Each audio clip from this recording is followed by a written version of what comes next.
नमस्कार साथियों, जय श्री राम। आज हम बात करेंगे संस्कार के विषय में। तो देखो, हमारे सनातन के अंदर 16 संस्कार आते हैं। अब आज हम बात कर रहे हैं कर्णवेद संस्कार के बारे में। हमारे जब दादा परदादा को देखते हैं तो सब ने कान बिंदा रखे थे, लेकिन आधुनिक समय के अंदर हम ज़्यादा पढ़े लिखे हो गए। हमने तो अपने पुरखों को अनपढ़ मान लिया, मूर्ख मान लिया, बेवकूफ़ मान लिया। लोग आज संस्कार मानने को तैयार ही नहीं है। आज देखो तो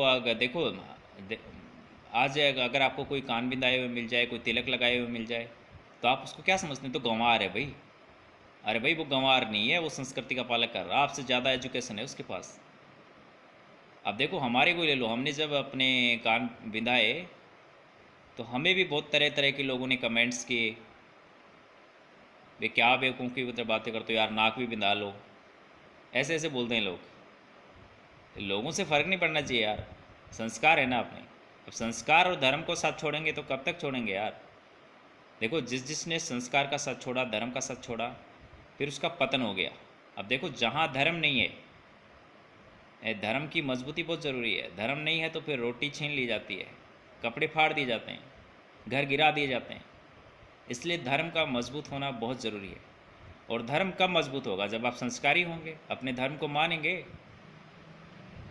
भाई, आप ऐसा थोड़ी है कि आप एक धर्म के संस्कार को मानेंगे, नहीं मानेंगे दूसरे को, ऐसा नहीं होता। जब आप मानेंगे तो पूर्ण को नियम को मानना पड़ेगा आपको। तो कर्णवेद संसार से गायब ही हो गया, संस्कार जो था। आज हमारे ये गायब कैसे हुआ कि स्कूल कॉलेजों में प्रेशर पड़ता है, कान बिना नहीं सकते आप, इसलिए गायब हो गए। हम भी जाते थे तो हमारे ये कानों के हमें निकालने पड़े थे स्कूल के अंदर। तो टीचर का प्रेशर होता है। चलो ठीक है, स्कूल के अंदर नहीं रखे, स्कूल के बाद जब स्टडी कंप्लीट हो गया उसके बाद तो हम अपने संस्कार को चालू रख सकते हैं। दिक्कत क्या है यार? इसके देखो, इसके साइंटिफिक भी बहुत सारे इसके बेनिफिट्स हैं। अब कर्णवेद एक संस्कार, इसीलिए हमारे इसको संस्कार से जोड़ा गया। इससे क्या होता है कि जो ब्लड जो है, वो माइंड के अंदर जो ब्लड है वो अशुद्ध रक्त नहीं जाता है। जब कानों के अंदर कट लग जाता है, कर्णवेद संस्कार हो जाता है, तो उसके बाद ब्लड जो है, अशुद्ध रक्त, वो मस्तिष्क के अंदर नहीं पहुंच पाता है।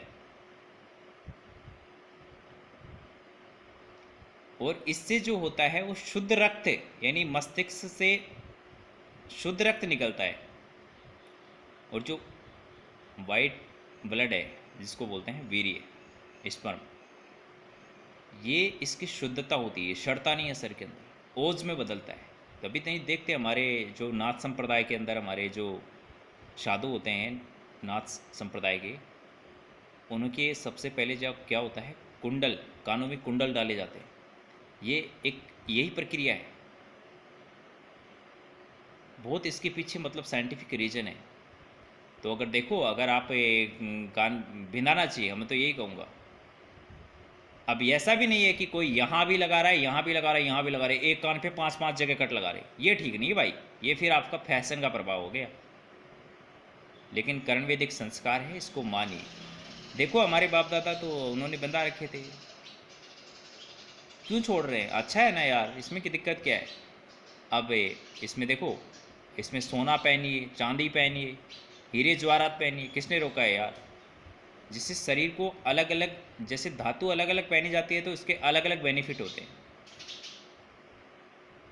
जैसे कानों में सोना पहनेंगे तो शरीर को क्या रखेगा? गर्म रखेगा। सोने की आवश्यकता है ना शरीर को, तो वो पूर्ति कर लेगा कानों से ही, टचिंग से ही। तो इस संसार को देखो, भूलिए मत, संस्कार बहुत आवश्यक है।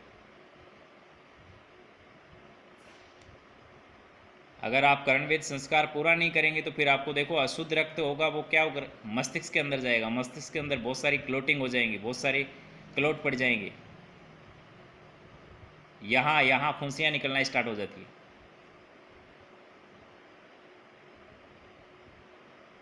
छोटा सा इलाज है यार, संस्कार है, करिए। जय हिंद, जय भारत।